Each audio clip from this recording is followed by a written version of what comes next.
किसानका मुद्दा कसरी सर्वोच्चबाट कुण्ठित गराइएको छ भन्ने सन्दर्भमा यो खास गरिकन नेपाल लाइभस्टक सेक्टर इनोभेसन सङ्घर्ष समितिले लगाएको एक किसिमको आरोप हो। यो आरोप सत्य छ छैन यो विषयमा के कति छलफल अनिवार्य छ, कस्तो किसिमको अनुसन्धान हुन्छ, यो भने सर्वोच्च अदालतका वादी र प्रतिवादी वकिलहरूले अझै पनि छलफल गर्न बाँकी रहेको छ र यो विषयमा केही कुराहरू आउलान्। त्यसपछि हामी अर्को सेसन फेरि पनि चलाउने नै छौँ।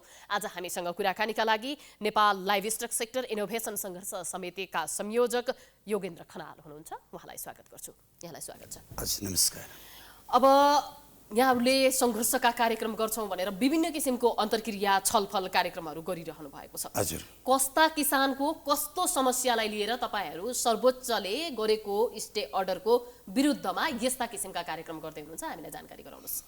सर्वप्रथम त हामीले नेपाल सरकारसँग जुन अनुबन्ध गरेर नेपाल लाइभस्टक सेक्टर इनोभेसन आयोजना 13 महिना लामो छनौट प्रक्रियामा सहभागी भएर देशमै लगानी गरेका, यो माटोमै केही गरेका हामी त्यो व्यक्तिहरूमाथि यो अदालतको स्टे अर्डरद्वारा पर्न गएको असर, यो अदालतको स्टे अर्डरले यो किसानहरूको बिग्रिँदै गरेको घर व्यवहार, मानसिकता र चलिरहेको व्यापार व्यवसाय थियो, हाम्रो व्यवसाय थियो, त्यसलाई पनि धाराइसी पार्नको लागि जुन खेलिएको अदृश्य कदमहरू, यी कदमहरूबाट चाहिँ हामी पीडित भएर, किनकि हामी लिगल छौँ, हामीले कुनै पनि एनजिओसँग एग्रिमेन्ट गरे होइन, अनुबन्ध गरे होइन, नेपाल सरकारले मागेको, नेपाल सरकारले तोकेको कार्यविधि र नेपाल सरकारभित्र रहेर, अनुबन्धभित्र रहेर काम गर्दै गर्दा जब भुक्तानीको चरणमा आइपुग्दा एकाएक अदालतको एउटा स्टे अर्डर देखाएर हामी किसानहरूको 1,40,00,00,000 रुपियाँ जसरी धाराइसी बनाउने काम, किसानहरूलाई बिथुल्ने काम, किसानहरूलाई मानसिक यातना दिने काम र किसानले गर्दै गरेको कामलाई प्रत्यक्ष असर गर्ने काम, त्यो स्टे अर्डरले गरेको काम। स्टे अर्डर 1,40,00,00,000 रुपैयाँ भुक्तानी हुन नदिनका लागि कसैले त्यहाँ कुनै किसिमको रिट दायर गर्यो होला, केही भयो होला, यत्तिकै त सरकारले तपाईँहरूको भुक्तानी नदिने भनेर रोकेन होला। यस विषयमा जानकारी गराउनुहोस् न, के भएको? यो जसले रिट हाल्नुभयो, गङ्गाबहादुर थापाले जसले रिट हाल्नुभयो, त्यो व्यक्ति चाहिँ यो योजनाको पहिलो चरणमा हुनुहुन्थ्यो। जब पहिलो चरणबाट उहाँ पास भएर दोस्रो चरण जानुभयो, तपाईँहरू सँगै हुनुहुन्थ्यो पहिला? सँगै हुनुहुन्थ्यो। हजुर। दोस्रो चरणमा जानुभयो, योजनाको कार्यविधि अनुरूप योजनाले तोके बमोजिमका कागजात लगायत उहाँको प्रमाणितकरणमा दोस्रो चरणमा उहाँ पुग्नु भएन। नपुगेपछि यो म्याद पनि कस्तो खालको दिएको थियो भन्दाखेरि प्रथम सूचना जारी भएको 35 दिनभित्र कुनै पनि मुद्दा मामिला या कुनै पनि गर्न पाउने, तर 35 दिन नागेपछि नगर्ने भनेर प्रश्न थियो। जबकि पहिलो चरणबाट उहाँ पास हुनुभयो, दोस्रो चरण जानुभयो, दोस्रो चरणमा उहाँले जुन ब्याङ्कको आशय ऋण स्वीकृति पत्र पेश गर्न सक्नु भएन। तब उहाँले मानेर हो मैले ऋण स्वीकृति पत्र पेश गर्न सकिनँ भनेर स्वीकार्नु भएको छ। त्यसपछि उहाँका ढोकाहरू बन्द भएपछि उहाँ सर्वोच्च आउनुभयो र उहाँले भन्नुभयो कि मैले पाइनँ भने अरूले पनि नपाउनु भनेर दिनुभयो। त्यस्तो गर्न पाइन्छ र त्यस्तो कुरा सर्वोच्चले स्वीकार्छ? यहाँ कस्तो कुरा गर्दै हुनुहुन्छ? अचम्म त हामी किसान पनि सर्वोच्चले त्यो एउटा व्यक्तिले यी सारा खास गरिकन नेपाल लाइभस्टक सेक्टरसँग एसोसिएट भएका मान्छेहरूका, किसानहरूका समस्या अहिले भुक्तानी नदिनुहोस् भनेर उनले भन्दैमा सर्वोच्चले रोक्छ? रोक्न नपाउनु पर्ने पनि हो। रोक्दैन, सर्वोच्चले किन रोक्छ? तर सर्वोच्चमा जसरी हामी लक्षित वर्ग होइन भनेर हालेको छ, होइन, हामीले त्यसको आधार, त्यसका प्रमाणहरू पुर्याउनुहोस् न तपाईँहरू। अहिले भर्खर सर्वोच्चले फेरि मैले अस्ति पत्रकार सम्मेलन गरेर सम्पूर्ण लिगल डकुमेन्ट्सहरू पेश गरेँ, रिपोर्ट्स क्लबमै मैले पेश गरेँ। जबकि पहिलो सेक्सन विश्व ब्याङ्क र नेपाल सरकारको जुन अनुबन्ध छ त्यहाँनिर लक्षित वर्ग भनेपछि निजी किसान हुन् भनेर प्रश्न छ। तपाईँको 2077 साल माघ 16 गतेको नेपाल सरकारको कार्यविधि मन्त्री परिषदबाट पास भएको कार्यविधि, अर्थ मन्त्रालय पास गरेको कार्यविधि, त्यो कार्यविधिमा पनि स्पष्ट छ। जबकि त्यो स्पष्ट पछि पनि 13 महिना लामो अनुगमन गरेर है मूल्याङ्कन गरेर जमिनी स्तरमा 2400 किसानबाट 381लाई छानेको छ। जबकि त्यति ठोस आधार हुँदाहुँदै 85% लगभग किसान चाहिँ यसमा एसोसिएट छन्। सबै किसानलाई चाहिँ अनुबन्ध गरिएको छैन, यसमा सम्मिलित गराइएको छैन भनेर रिटमा लेखिएको हो। जसको क्षमताले भ्याउँथ्यो, योजनाको कार्यविधि थियो। अब हामी यसरी बुझौँ न, उहाँले ब्याङ्कको स्वीकृति पत्र पाउनु भएन। त्यो ब्याङ्कले त विश्व ब्याङ्कसँग एग्रिमेन्ट गर्ने होइन नि, नेपाल सरकारसँग एग्रिमेन्ट गर्ने होइन नि। एउटा किसानको क्षमता हेरेर ब्याङ्कले त, ब्याङ्क त निजी हो नि त, ब्याङ्कको आफ्नो प्रोसिजर छ। उसले उहाँलाई पत्याइदिएन, ब्याङ्कले उहाँलाई किन पत्याएन त हाम्रो विषय हो। ब्याङ्कले चाहिँ पत्याएन, सर्वोच्चले पत्याएछ। फेरि कस्तो दोहोरो भूमिका रहेछ यो। त्यसैले कहिलेकाहीँ सत्य पीडित हुन्छ, कहिलेकाहीँ अलिक बढी बोल्दैमा बढी जान्दैमा कनिकाहरू पनि बिग्छन् र गोदाममा चामल सर्छ। वास्तविकता नेपालको यही हो। यो अहिलेसम्म अन्य जो जति पीडित भए, तर योचोटि चाहिँ यो देशका अन्नदाता, हजुर, यो देशका उत्पादनकर्ता, यो देशमा केही गरौँ भनेर लागि परेका किसानहरू प्रत्यक्ष सर्वोच्चबाट पनि पीडित भएका छन्। र हामी चाहिँ हाम्रो आन्दोलन चाहिँ हजुर सर्वोच्चले सिधै खारिज गरिदियोस् होइन, हामी पटक पटक भ्याकेट हाल्छौँ, पटक पटक स्थगन गरिन्छ, सारिन्छ। एउटै न्यायाधीश यो लडाई तपाईहरू लडिरहेको छौँ। एउटै न्यायाधीश पर्नुभयो भनिन्छ, हामी टाढाबाट आउँछौँ। जब हामीले सर्वोच्चलाई अहिले माग गरेको कि यसलाई बस त गरौँ, यदि किसान गलत छन् भने, हामी लक्षित वर्ग होइन भने सर्वोच्चले प्रश्न पारिदियोस्। जसरी सम्झौता गरिएको थियो त्यसरी सम्झौताको पालना भएन भन्ने कुरा यहाँहरूको एउटा कुरा भयो। अर्को, एकजना गङ्गाबहादुर थापा भन्ने किसानले अथवा लगानीकर्ताले अथवा कृषि उद्योगीले हालेको रिट सर्वोच्चले सदर गरिदियो भन्ने भयो। अब तपाईहरूको लडाईँ कोसँग, सर्वोच्चसँग कि गङ्गाबहादुर थापासँग? हाम्रो लडाई गङ्गाबहादुर थापा त हामी चिन्दैनौँ। हिजो त सँगै जानु, सँगै काम गरिरहनु भएको रहेछ। त एउटा साधारण व्यक्ति, मैले हजुरलाई बताउँदैछु, आज मैले किसान भएर छातीमा हात राखेर बोल्नु पर्दा यो देशको कृषि कान्त्री यस्तै गङ्गाबहादुर थापाहरू मिलेर समाप्त पारिएका थिए। यो योजनाले जुन कार्यविधि ल्यायो, यो चोटि चाहिँ त्यस्ता गङ्गाबहादुर थापाहरूले तपाईँको खान पाउने प्रावधान थिएन। किनकि हिजोको दिनमा 500 रुपियाँको ब्यागमा आफ्नो फर्म, आफ्नो गाई बाख्रा, आफ्नो कृषि लगानी, कृषि क्रान्ति बोकेर यस्ता धेरै गङ्गाबहादुर थापाहरू कुदिरहेका थिए। र उनीहरूले जुन योजना आउँथ्यो त्यहाँ लगेर आफ्ना प्रस्तुतिकरण गरेर झोलैबाट अनुदान लिने, झोलैबाट अनुदान दिने। कृषिको नाममा राजनीति भएको थियो भनौँ, भ्रष्टाचार भएको थियो। जुन किसान, त्यसको विरुद्धमा तपाईहरू लाग्नुभयो, तथापि तपाईहरूले चाहिँ अझै पनि न्यायको एउटा बाटो देख्न सक्ने स्थिति भएन भन्ने कुराहरू हो तपाईहरूको। अब के गर्नुहुन्छ? ढिलो न्याय आउनु पनि अन्याय हो। किनकि यो जुन अवस्थामा किसान गुज्रेका छन्, किसानलाई ब्ल्याकलिस्टमा ब्याङ्कले राख्दैछ। यो योजनाको लागि तपाईँको 30% जसले लोन लिएको छ तपाईँको 40-45 लाखसम्म छ। यसको ब्याज, यसको तपाईँको किस्ता, यो 2-3 महिनाको अवधिमा चाहिँ किसानले आत्महत्या गर्यो भने जिम्मेवार को?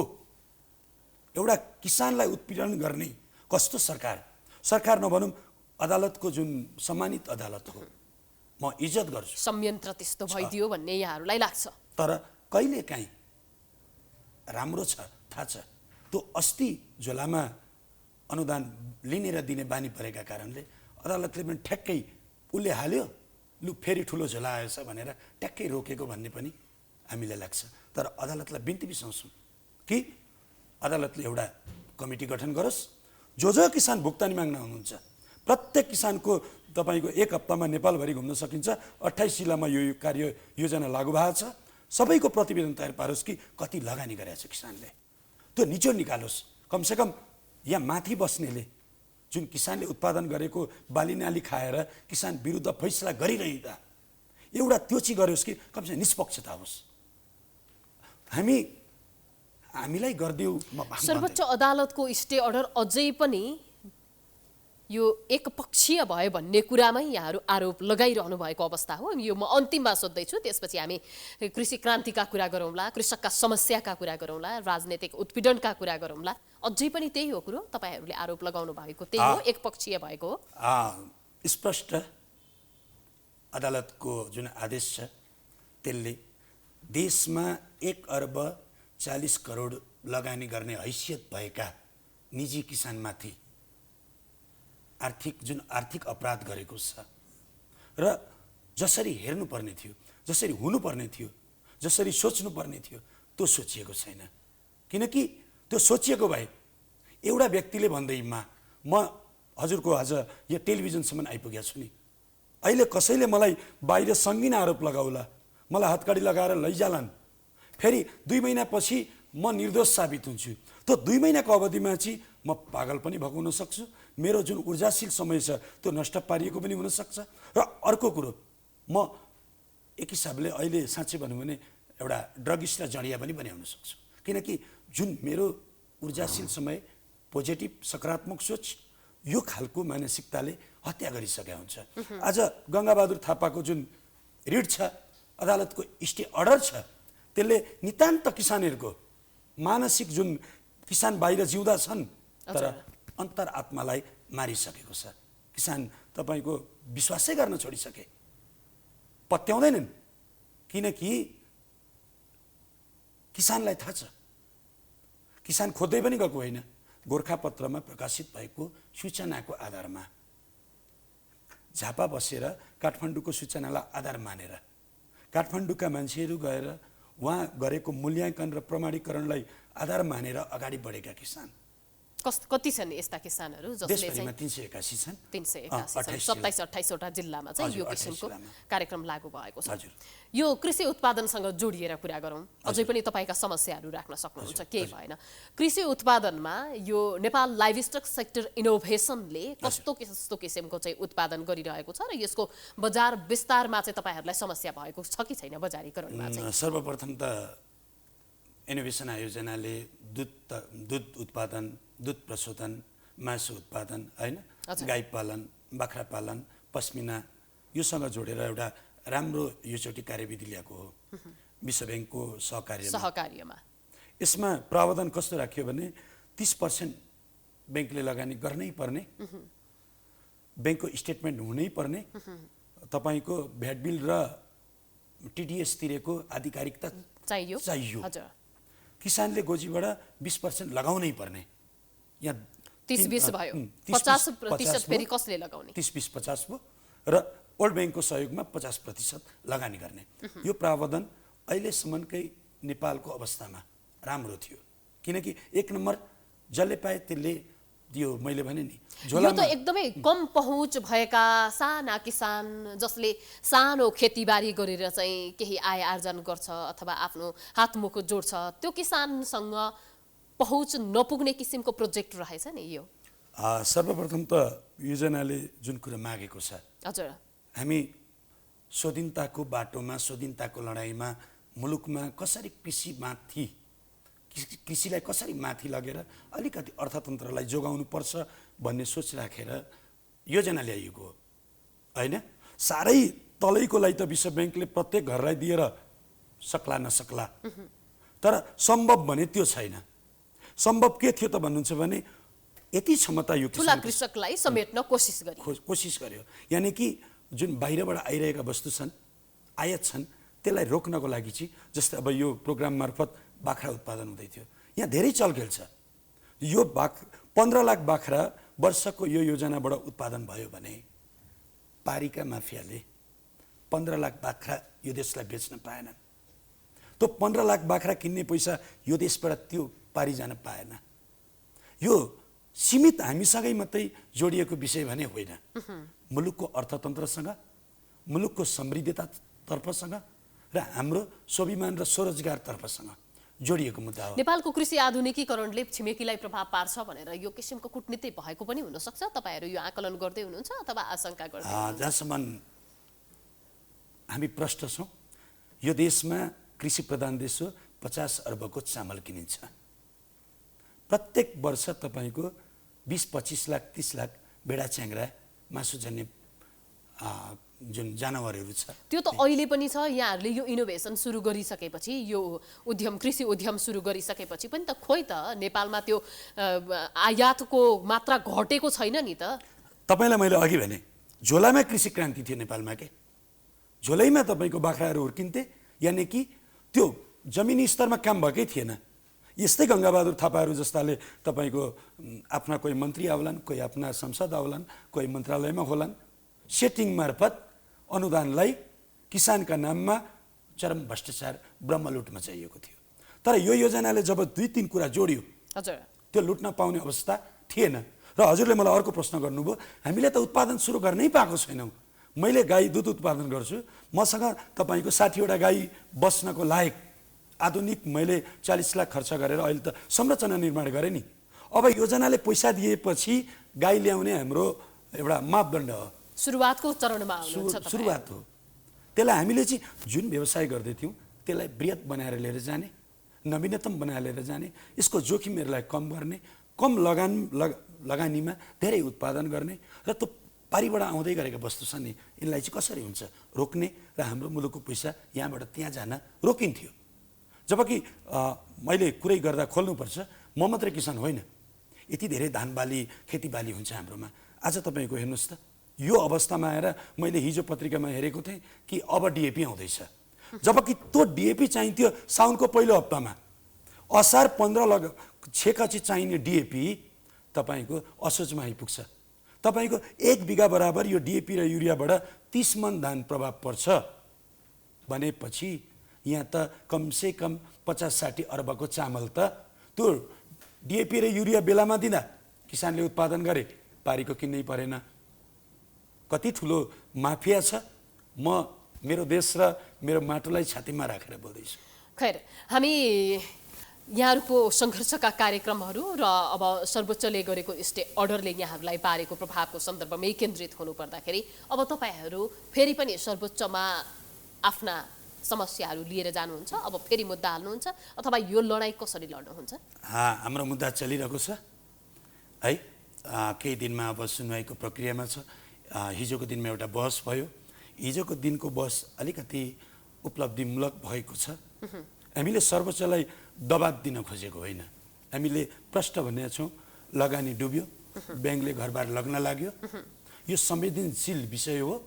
यो मुद्दालाई सुनवाई गरिदिनुहोस्। किसान गलत छौँ भने हामी सम्बन्धित निकायमा जान्छौँ। हामीलाई लक्षित वर्ग होइन भने बताइदिनु पर्यो। हामीले जोसँग त्यसको क्राइटेरिया के हो, मापदण्ड के हो, त्यो सबै भनिदिनु पर्यो। यहाँहरू लक्षित वर्ग हो कि होइन भन्ने कुरा अब सर्वोच्चले जब हामीले नेपाल सरकारको अर्थ मन्त्रालय, कृषि मन्त्रालय लगायतका यति धेरै 51 पन्नाको एग्रिमेन्ट गरेर हामी यहाँसम्म आएका छौँ। हामीले हाम्रो घरबार सम्पूर्ण यही योजनाको नाम गरेका छौँ। यो कन्डिसनबाट हामी जाँदै गर्दा यदि हामीलाई सर्वोच्चले साबित गर्छ भने, यदि हामी गलत छौँ भने हामी पनि त्यो व्यक्ति होइन, हामी किसान हो। तर राज्यद्वारा यति धेरै गम्भीर अपराध, यति धेरै तपाईँको सौतेली व्यवहार, यस्तो सोच राखेर प्रस्तुत भइरहेको हुनुहुन्छ कि हामी किसान भ्याकेट हाल्छौँ। एउटा नागरिकको भ्याकेट यति संवेदनशील मुद्दामा उहाँले बुझ्नु पर्थ्यो कि 1 अर्ब 40 करोडको पर डे ब्याज कति हुन्छ। कमसेकम 15 दिन यो कार्यलाई छिटो गर्दा किसानहरू ब्याजदेखि जोगिन्थे, उत्पादन सुरु हुन्थ्यो, किसानहरूको मरेको हौसला जागृत हुन्थ्यो। यो कुरो सोच्नु पर्यो। यो 1 अर्ब 40 करोडको कुरा गर्नुभएको छ नि, तपाईँहरूले राखेको 20% को मूल्याङ्कन हो यो 30% ब्याङ्किङ, हजुर, 20% सो लगानी। हजुर, यो 20% को मात्रै होइन यो लगानीको कुरा। यो तपाईँको 50% को कुरा। 50% मा त 30% त ब्याङ्कले दिएको ऋणसँग, त्यो त किसानको हो नि त। सरकारले दिएको अनुदानमा केन्द्रित भएन र त्यो सरकारले दिएको अनुदानमा त्यो ब्याङ्कको लोन जुन कर्जा छ त्यो कुनै पनि सरकार राख्दैन। मात्र सरकारले के राख्छ, तपाईँले स्टेटमेन्ट ल्याउनुहोस्, ब्याङ्कबाट आधिकारिकता लेखाउनुहोस्, प्रत्येक भौचरदेखि तपाईँको टिडिएस परेका। तपाईँहरूले ब्याज तिर्ने 20% को हो कि 50% को हो, मलाई त्यो भनिदिनुहोस् त। हामीले दुईटै हाम्रै पैसा हो। सरकारले अनुदान दिएको पैसा तपाईँहरूको कसरी हुन्छ, त्यसको कसरी तपाईँहरूले ब्याज तिर्नुपर्छ? सरकारले त दिएकै छैन बाबु। सरकारको अनुदान रोकिएपछि हामी आन्दोलित छौँ। अहिले त हामीले काम गर्यौँ हाम्रै पैसा तपाईहरु मुद्दा जित्न सक्नुहुन्छ नि, तपाईहरु माथि पर्न सक्नुहुन्छ नि, त्यो सम्भावना त छ नि। फेरि पनि तपाईहरु गलत होइन, तपाईहरु यो जुन किसिमको सम्झौता भएको थियो जनवरी 21 2018 मा, त्यो सम्झौताको मापदण्डमा टेकेर कर्म गर्नुभएका कृषि उद्यमी हो भनेदेखि भोलि सर्वोच्चले यो मुद्दा फेरि पल्टाउन सक्छ नि त। अहिले हरेस खानुपर्ने स्थिति त होइन नि त। फेरि पनि अझै पनि मैले प्रश्न पारेँ, जुन मुद्दा भइरहेको छ हुँदै नहुनुपर्ने मुद्दा थियो। किनकि एउटा व्यक्तिले, मैले अघि मेरो उदाहरण दिएँ स्वयं होइन, कसैले आरोप लगाएकै भरमा यति ठुलो लगानी, यति धेरै मान्छेलाई, यति धेरै उद्यमीहरूलाई यो खालको सजाय त पक्का पनि न्यायसम्मत छैन एउटा व्यक्तिले भनेको भरमा। जबकि छानबिन होस् न, हामी त भन्छौँ नि, त्यो गङ्गाबहादुर थापाको पनि छानबिन होस्, हाम्रो पनि छानबिन होस्। उसले अहिलेसम्म कति लगानी गरेर छ यो देशको माटोको लागि र हामीले कति गरेका रहेछौँ? प्रश्न होस् न। हामी त प्रश्न चाहन्छौँ। हामीलाई तपाईँको कागजी समृद्धि चाहिएको होइन। ती 50 लाख युवा विदेशबाट हेर्दैछन्, नेपाल आएर केही गरौँ भन्दैछन्। अब हामीले लडाइँ लड्नुको कारण चाहिँ कमसेकम हारजित जे हुन्छ ती युवा नफसुन् के, ती युवालाई भ्रम नहोस्। यस्ता खालका अनुबन्ध आउलान्, युवाले फेरि घरबार सबै धितो राखेर हो हजुर भनेर लगानी गर्लान्। फेरि सरकारले यस्तै खालका व्यक्ति हाबी होलान्। कमसे कम यस्ता खालका व्यक्ति हाबी हुन नपाउन्। एउटा क्राइड, एउटा सशक्त कानुन होस्, छुट्याउने सही र गलत छुट्याउने मापदण्ड होस्। मापदण्ड छन्, तर कालो चस्मा लाउँदैमा अन्धा भनिँदैन नि। तर यहाँ आँखा देख्नेले कालो चस्मा लगाएर हेर्ने, हेरेका र हेरियो, यो खालको प्रविधिले चाहिँ हामी किसान प्रत्यक्ष मारमा छौँ। हाम्रो घरमा जाँदा आज तपाईँको कति किसानहरू आत्महत्या गर्ने अवस्थामा हुनुहुन्छ। ब्याङ्कले भन्छ 1 महिना हेऱ्यौँ, अर्को महिना त ब्ल्याक लिस्टमा। जवाबदिता कसको? यति धेरै बोझ एउटा कृषि पेसा सम्हालेको मान्छेलाई, यो त पक्कै एउटा ठुलो अपराध हो। किनकि म बोल्न सक्छु, तर कति धेरै किसान हुनुहुन्छ, मैले अगाडि पुग्दा आँखाबाट आँसु झर्नुहुन्छ, भोलि फुट्दैन। उहाँले भन्नुहुन्छ सक्नुहुन्छ भाइ लड्दिनु, तर हामीसँग अर्को उपाय छैन।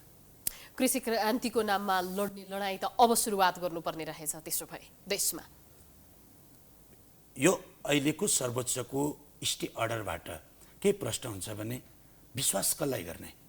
नेपाल सरकारसँग 13 महिना लामो कार्यविधिमा छनौट भएका किसानलाई यो तरहको उत्पीडन गरिन्छ भने विश्वास कसलाई गर्ने? सरकारसँग विश्वास नभएपछि, सरकारबाट नागरिकले न्याय नपाएपछि यो नागरिक विश्वास खोजेर कहाँ जाने? कसलाई विश्वास गर्ने?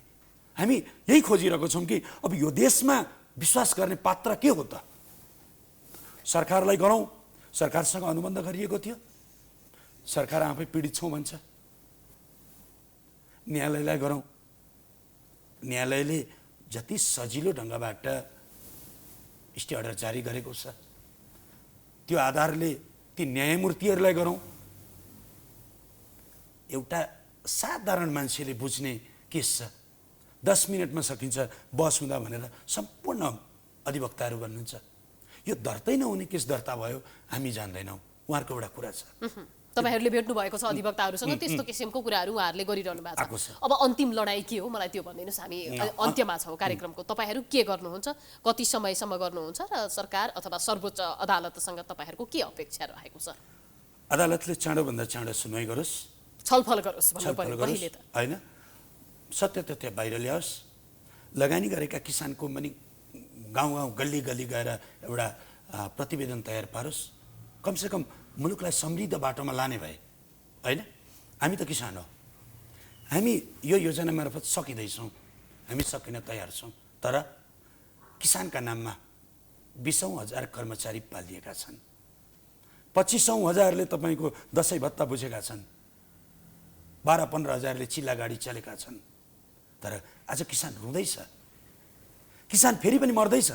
तर म चुनौतीको साथ भन्छु, त्यो चाहिँ हामी हुन दिन्नौँ। हाम्रो गाउँमा, हाम्रो गाउँपालिकामा, जिल्लामा, ज्ञान केन्द्रमा हामी सबैलाई लखड्छौँ। जब एउटा किसानमाथि भएको अन्यायसँग लड्न नसक्ने, बोल्न नसक्ने, किन चाहियो कृषि प्राविधिक? किन चाहियो यी तपाईँका कृषि मन्त्रालयहरू? किन चाहियो कृषि मन्त्री? आखिर किसान मर्नै पर्ने रहेछ, किसानलाई अन्याय भइरहेको छ। यिनले दिने त केही पनि होइन, अहिलेसम्म दिएको पनि केही छैन। न तपाईँको खेतीयोग्य जमिनमा खेती गर्न किसानको वातावरण छ, जहाँ पानी छ त्यहाँ मल छैन, जहाँ मल छ त्यहाँ पानी छैन, र जहाँ मल र पानी दुवै छैन र त्यहाँ सरकार पनि छैन। देश यसरी चलेको छ। तर यो अवस्थालाई चाहिँ हामी, म एउटा युवा हुँ, मैले प्रष्टसँग भन्छु, यसै चुप बस्दिनँ। सबै प्रकारका लडाइँ, सबै प्रकारका वैधानिक लडाइँ र ती देशको प्रतिनिधित्व गर्ने 85% किसान जसले कृषि पेसा अपनाउनु भएको छ, अन्नदाता भनिन्छ, त्यो अन्नदाताको अपमानमा यहाँ गमलामा खेती गरिन्छ। कति सजिलो छ, एउटा गमलामा 4वटा बिउको धानको बुट्टा रोपेर कृषि क्रान्ति, अनि 30% चाहिँ तपाईँको हामी आयात रोक्दैछौँ भनिन्छ। तर त्यो किसान के गर्दैछ किसानले बुझाएको छैन। त्यो किसानलाई बुझाउन हामी किसानै निक्लिनु पर्ने रहेछ। सरकार गएर बुझाउँछ भन्ने हाम्रो अपेक्षा छैन। तर जो 20औं हजारले तलब भत्ता बुझाएका छन्, 10औं हजारले चिल्ला गाडी चलाएका छन्, धेरै मन्त्रालयहरू तपाईँको घर चलाएका छन्। तपाईहरूको जुन अपेक्षा रहेको छ सरकारसँग, सम्बन्धित निकायसँग, सर्वोच्च अदालतसँग, ती सबै अपेक्षाहरू पुरा हुन्। कार्यक्रममा समय दिनुभयो, धन्यवाद। दर्शकवृन्द, हामी कृषि प्रधान मुलुकमा छौँ, हाम्रा किसान समस्यामा छन्। हिजो पनि थिए र यही किसिमको स्थिति रह्यो भने भोलि पनि किसान समस्यामै रहनेछन् भन्ने